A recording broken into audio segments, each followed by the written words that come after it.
Management versus leadership, understanding the difference between the two. Leadership and management are two very different things, but people often mistake them for one thing. Welcome to Snap Reads. Today we're breaking down once and for all management versus leadership, understanding the difference between the two. Leadership is about vision and having followers that willingly execute that vision, while management is more about the administration side of things. The difference between management and leadership can be broken down into this. Managers have subordinates, leaders have followers. Let's explain it further.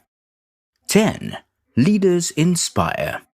This is perhaps the most glaring difference. Leadership is all about inspiring those around you. On the other hand, management is all about planning. A leader has that charisma that encourages people to follow them. They're inspiring, and they often give their followers praise to get them going. Managers make plans, and it's not too far off to say they'll work to find faults in their subordinates' work. See, leaders are often visionaries. In their minds, they have a picture of what they want to do, and in a work environment, a leader has a vision for how they want to improve the company.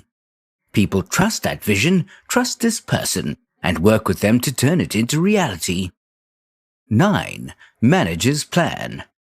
In an organization, a manager is responsible for carrying out duties such as organizing and controlling the people around them. But there's one last duty we can add to the list: leading. That's right, so there's a part where leadership and management overlap. A manager can be a leader, but the thing is, that rarely happens. To be an adequate leader, a manager must follow the leadership parts of a manager's responsibilities. This means they have to be remarkable communicators, motivators, guides, and inspirations. A leader encourages their employees to be more productive, and it's a win all around. However, unfortunately, not all managers have leadership skills. We can even go as far as saying they have foul leadership skills, and their employees only end up following their orders because it's in the job description, not out of admiration or respect for that person. A manager's goal is to meet deadlines and their organizational objectives with little allowance for disruptions. At the end of the day, a manager is held accountable for their and their employees' actions. 8. Managers have the authority to discipline. Leaders don't. A significant difference between manager and leader is that managers have the authority to discipline their employees and hire, fire, promote, and reward them. Here begs the question, well, what do leaders do? If they're not hiring, firing, or promoting others, what are their duties? Most people don't realize that leaders don't have to hold a corporate title or a management position. Leaders don't have to have authority in an organization technically. They can be anyone. A leader is followed because people want to follow them. Their personality is appealing, their behavior is likable, and their beliefs are ideal. And unlike a manager, leaders are personally invested in tasks and the people around them. They care about the success of their followers, even if it goes beyond the immediate organization goal. 7. Leaders don't have a formal power. There's not a piece of paper that declares someone as a good leader, not always. A leader, and a good leader at that, are an intangible title given to a leader based on their ability to inspire. This takes us back to when we said managers have subordinates while leaders have followers. A subordinate or an employee can't just choose not to follow their manager. They'll be fired. But leaders can lose followers just as quickly as they gain them. 6. Leadership skills. What differentiates between the two are their traits and skills.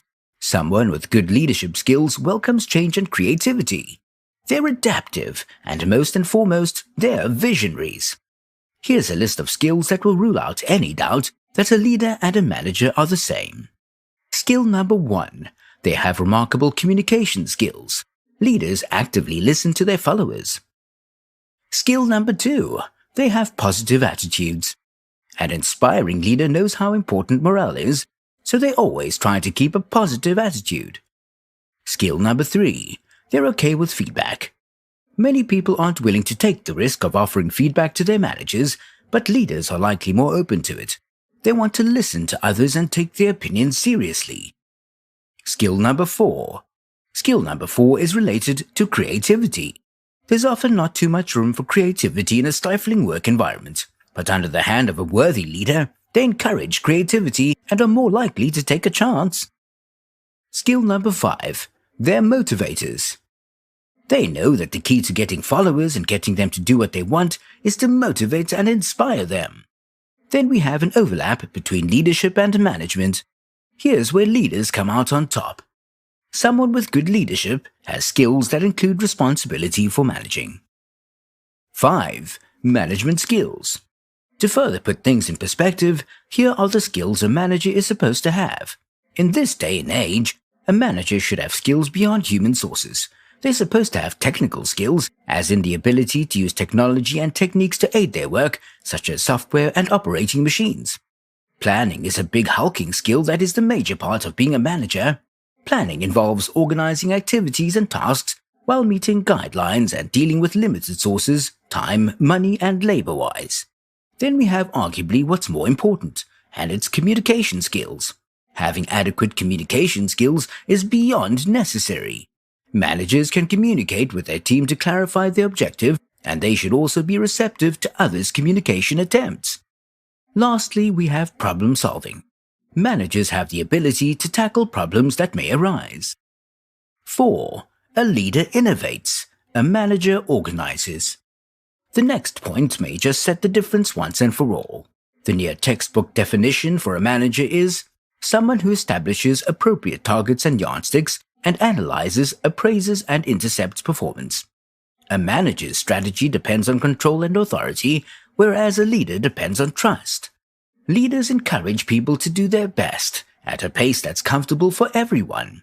Meanwhile, it's the job description for managers to establish control over subordinates and push them to develop their assets in the most efficient way possible. 3. Why and what versus when and how. Managers have to abide by deadlines from the higher-ups.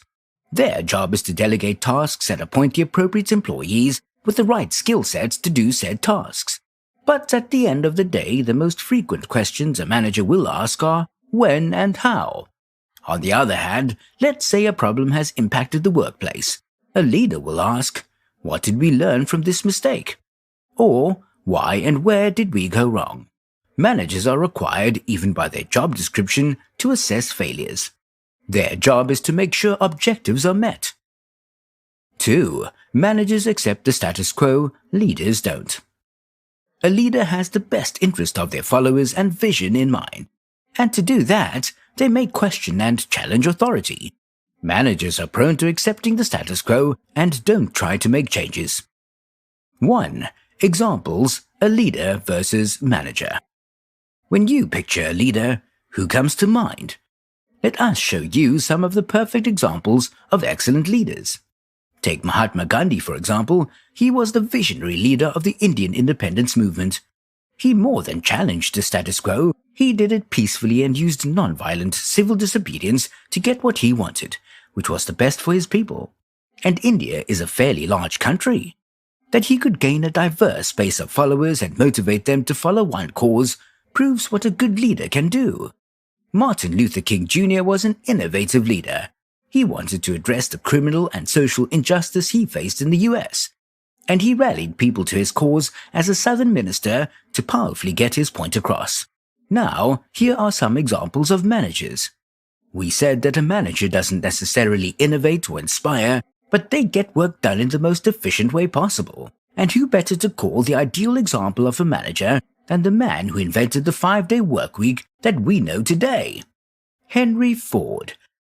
Not only did he popularize the 9-to-5 workday and the 5-week work at a time when the workday was 10 to 16 hours, but he also increased the efficiency of production in methods that were unheard of during his time. Also, he lowered the cost of materials used and made the final product, his Ford cars, available at affordable prices for the public. So in the end, leadership and management aren't the same thing, not even in essence, but they do go hand in hand. They complement each other, and any attempt to separate them is likely to damage those involved. Management versus